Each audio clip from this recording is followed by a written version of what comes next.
Okay, so welcome back once again, and the third part of synopsis proposal defense or the proposal defense document. हमने last lecture जो है वो literature review पे and किया था, और हम ये देख रहे हैं कि किस तरह से आप प्रपोजल डॉक्यूमेंट जो है वो सक्सेसफुल सिनॉप्सिस जो है वो लिख सकते हैं और डिफेंड कर सकते हैं in front of the academic committee, जो भी आपने रिसर्च थीसिस या डिग्री के लिए जो करना चाह रहे हैं। तो लेट्स मूव। जो फोर्थ पॉइंट है, थर्ड पे लिटरेचर रिव्यू है, आपने लिखना है सेक्शन में, और fourth section that is research objectives. और रिसर्च ऑब्जेक्टिव्स का जो सेक्शन है हमारे प्रपोजल डॉक्यूमेंट में, उसमें क्या की पॉइंट्स आप जो है वो आपने मेंशन करनी है।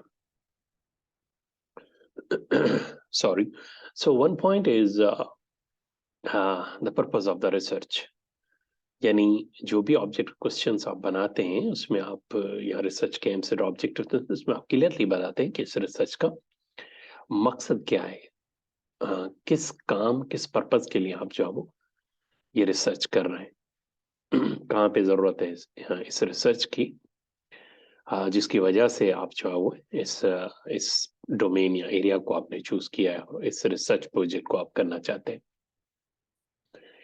The second point is what problems you are addressing, कैसे प्रॉब्लम्स हैं जो आप अपने इस रिसर्च प्रोजेक्ट के अंदर जो है वो एड्रेस करेंगे, जो कि आपने अपने प्रीवियस लिटरेचर रिव्यू में इनको जो है वो डेफिनेटली हाईलाइट किया होगा। तो आप अपने ऑब्जेक्टिव्स में जो है वो ये बताएंगे कि ये प्रॉब्लम्स हैं that basically you are going to address those problems, right, in research aims and objective section. The third important point, how your research objectives solve those problems. जो आप समझते हैं कि इस एरिया में प्रॉब्लम्स हैं, तो आपने जो रिसर्च एरिया सिलेक्ट किया है, जो फील्ड है, जो टेक्निक है, जो मेथड्स आप यूज करेंगे, तो वो किस तरह से जिन प्रॉब्लम्स की आप बात कर रहे हैं उनको जो है वो आपके रिसर्च ऑब्जेक्टिव जो है वो सॉल्व करेंगे, राइट।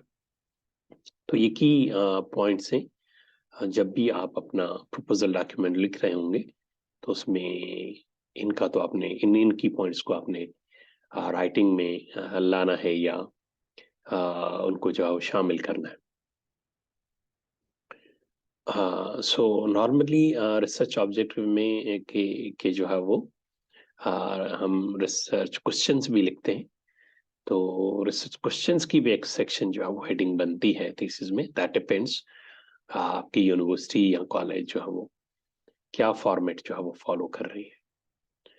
तो ये रिसर्च ऑब्जेक्टिव में आपने इन चीज़ों का ख्याल रखना। The fourth is a research methodology, one of the important section of your research proposal document. उसमें आपने मेथड्स बताने through which you will achieve your objectives. किस तरीकेकार से, क्या तरीकेकार होगा जिससे आप अपने रिसर्च के ऑब्जेक्टिव्स अचीव करेंगे। फॉर एग्जांपल, आप डेटा कलेक्ट करेंगे, you will define the flow or the diagram, flow diagram. The methodology के स्टेप 1 में हम डेटा कलेक्शन करेंगे, फॉर एग्जांपल डेटा क्लीनिंग करेंगे, ये सारे स्टेप्स बनेंगे, तरीकेकार होगा। फिर हम जो है वो मेथड्स, एल्गोरिथम्स और टेक्निक्स जो है जो आपने प्रपोज करनी है मेथोडोलॉजी के सेक्शन में, हम ये चीजें यूज करेंगे। इन टेक्निक्स के थ्रू जो है वो हम अपने प्रॉब्लम का सॉल्यूशन देंगे और इस डेटा पे वो टेक्निक्स अप्लाई करेंगे। तो you need to mention that in your research methodology section. First आपने उसको किसी डायग्राम, किसी फ्लो चार्ट और किसी डायग्राम के थ्रू एक्सप्लेन मेंशन करना है। Then you need to define each section or each part of your research methodology. And definitely then जब एल्गोरिथम्स मिसाल आप कह रहे हैं हम अप्लाई करेंगे तो फिर उनके एनालिसिस भी करेंगे, रिजल्ट्स भी देखेंगे, एक्यूरेसी भी देखेंगे. सो इन नटशेल ये जो सेक्शन होता है सिनॉप्सिस के अंदर, ये हमें बताता है कि किस तरीके से how we will basically move through या go through to achieve our objectives, जो हमने बताए हैं कि हमें ये ऑब्जेक्टिव अचीव करने. So this is the section 5th in synopsis document.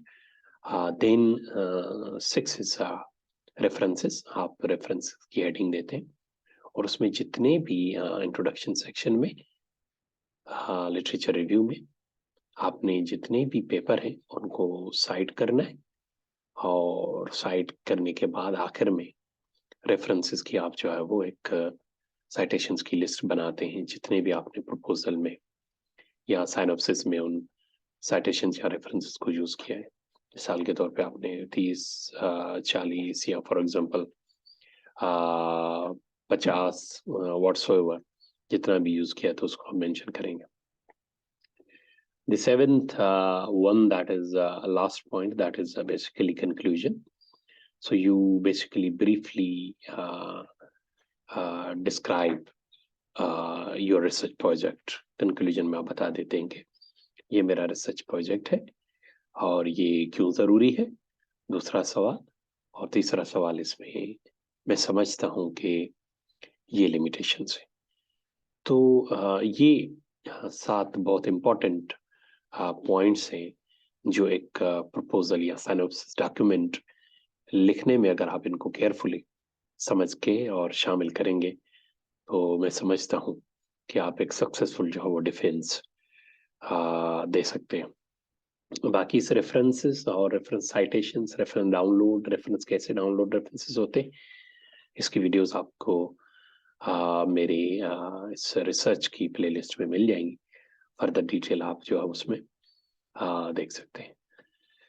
So thank you so much for watching this video. See you in next one.